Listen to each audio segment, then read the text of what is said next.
Halo guys, assalamualaikum warahmatullahi wabarakatuh. Salam sejahtera untuk kita semua. Perkenalkan, nama saya Muhammad Fadel dengan NIM P101222189.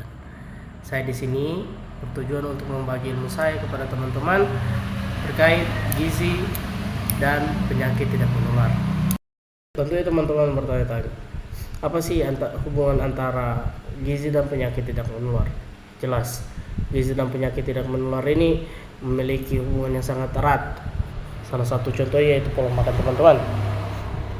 Ketika teman-teman tidak memakan makanan yang sehat, maka teman-teman akan mengalami yang namanya masalah gizi, seperti kelebihan dan kekurangan berat badan. Ini merupakan salah satu faktor resiko yang namanya penyakit tidak menular. Salah satu contohnya itu diabetes, obesitas, kanker, dan penyakit jantung. Itu semua faktor-faktor risiko yang dapat disebabkan oleh masalah gizi. Selanjutnya itu definisi gizi dan penyakit tidak menular. Jadi di sini gizi mengacu pada zat-zat yang dibutuhkan oleh tubuh untuk tubuh dapat berfungsi secara normal.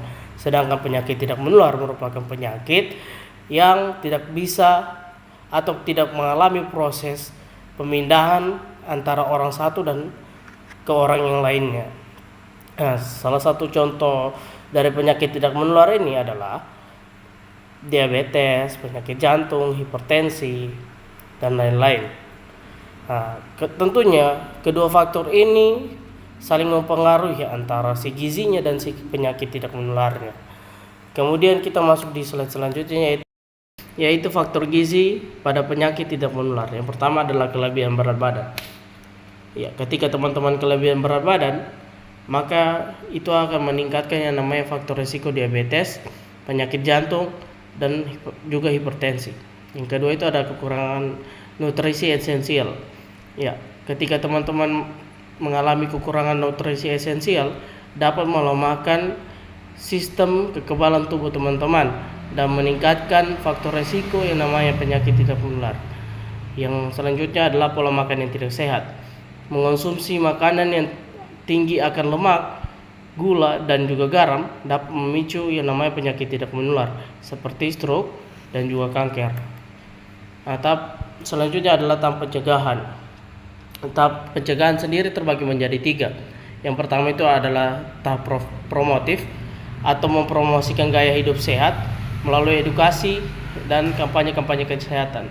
Jadi untuk mencegah yang namanya penyakit tidak menular dan gizi dan penyakit tidak menular, jadi kita harus melakukan namanya promosi.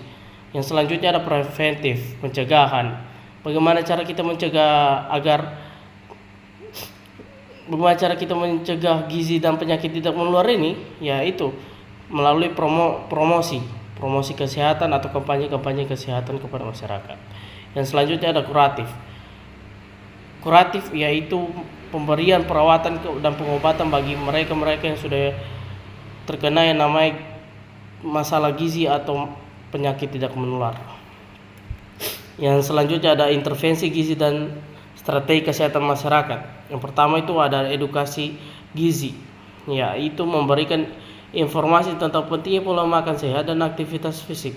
Jadi kita sebagai ahli kesehatan masyarakat, kita memberikan informasi kepada masyarakat terkait pentingnya bagaimana cara menjaga pola makan yang sehat dan sering melakukan aktivitas fisik agar kita dapat terhindar dari yang namanya penyakit tidak menular itu sendiri. Yang kemudian ada pemantauan gizi.